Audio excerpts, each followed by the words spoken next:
Hello and welcome all of my fellow kindred. My name is Oborrok, and today I'm going to be talking about Bloodhunt and my thoughts on it after playing for 36 hours during this last PC playtest that took place over March 25th through the 28th. There are a lot of issues and bugs to address, but I've narrowed it down to the 5 biggest things that must be changed and updated before Bloodhunt launches this spring. First off, let's talk about spring. When did it start and when does it end? Spring started on March 20th and ends on June 21st. That's right around 3 months or 93 days. Now, Bloodhunt's early access took place from September 7th to November 22nd. That's 76 days that Bloodhunt's early access was live. And oh boy, did we run into a plethora of issues, problems, crashes, bugs, and more. But after early access, Bloodhunt was taken down for 123 days, or a little over 4 months, to work on everything Sharkmob already wanted to, but also to work on everything us as the community had reported to them.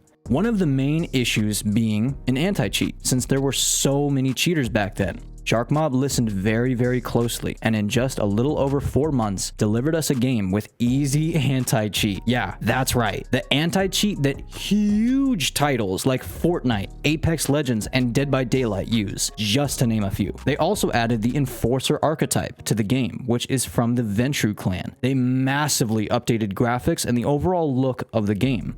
They practically fully reworked all of the audio in the game. They added an archetype progression system for all the clans. They made matchmaking incredibly fast compared to what it was, and so many more improvements. Now, after stating all of this information, you're probably saying, okay, so then what didn't they do, or what needs fixing, Oborrok? And well, my dear kindred, I'm here to tell you, a lot.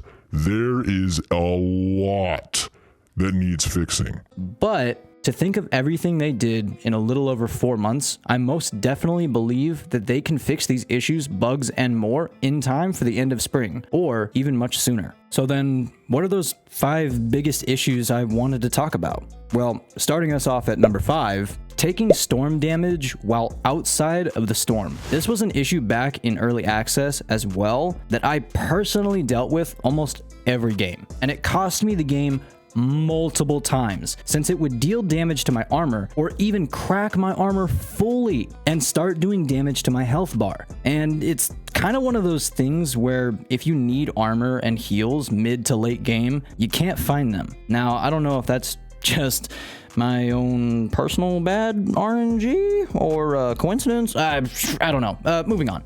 But I personally would very much like to see that bug taken care of before launch. Next up, we have number 4, the Brujah 2-foot jump bug. Back in early access, there was a bug with the Brute wall ability where you would throw out a force field that nobody could shoot through, but you could. Sounds awesome, right? Yeah, well, it got snagged on like literally anything it touched, when kind of like the whole point of it was for it to block incoming damage and go through solid objects. Well, actually, that bug was fixed as far as I could see in the playtest, but another bug showed up. Yeah, the 2-foot jump. Both archetypes in the Brujah clan have a crazy soaring leap ability that you can use to clear pretty far distances, but in the playtest, it was bugged and made playing a Brujah almost impossible, since it's our escape or engage ability. And when you have a full 3-man team on top of you and no way to get away because you kept hitting an invisible ceiling, it made for a very sad time for myself and all the other Brujah mains out there. That bug absolutely has to be fixed before launch. Otherwise, I'm gonna have to switch to another main, and I can't do that to my Brute. Moving on to issue number 3. This one's a doozy. The Enforcer's infinite immune state. Yeah, you heard me right. You did. I'm dead serious. You heard me. Yeah, you heard me correct. The Enforcer's infinite immune state. Yeah. The Enforcer class has an ability that allows them to turn their skin as hard as diamonds, and it lasts for a few seconds, or at least it's supposed to.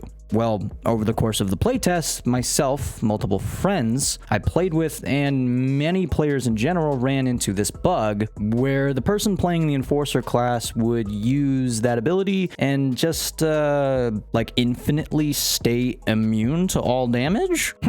Now, this bug varied. When I used the Enforcer class, it never happened to me. But when I faced the Enforcer class, I'd say it happened 3, if not 4 times out of 5 fights. And again, as I said, the immunity varied. In most cases, it would last maybe 5 to 6 seconds longer than it was supposed to. But I did hear about a player who stayed invincible all game and won because nobody could damage them at all. Yeah, that is an absolute must fix before launch. Otherwise, that make the class far superior to the others. Next up, we have one of the biggest issues myself and everybody faced. Number 2, hitches, stutters, and lags. Boy, this one. Whew.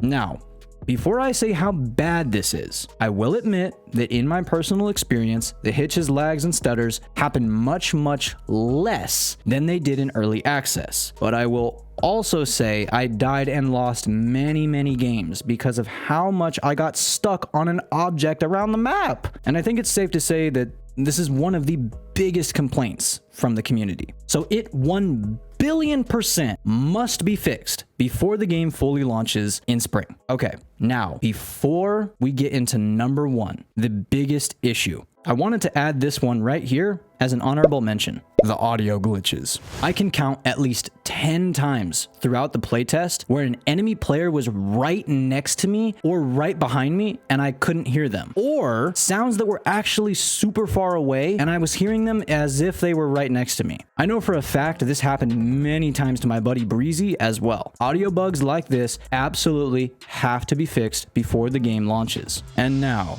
the final issue, the biggest issue that myself and many other players noticed throughout the playtest was, drumroll please, the no regs. Oh my word, the no regs. By far the biggest issue myself and the community dealt with at least once throughout the playtest. I can't even begin to explain how annoyed I was when I would dump 2 whole clips into an enemy player and deal 0 damage. It happened over and over and over and oh my. But I haven't given up on Bloodhunt, and I won't.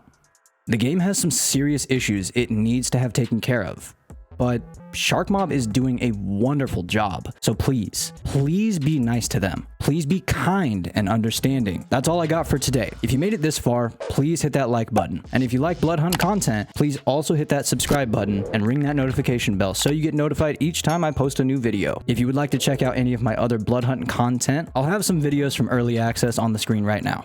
Take care, my fellow kindred. I'll see you in the Elysium.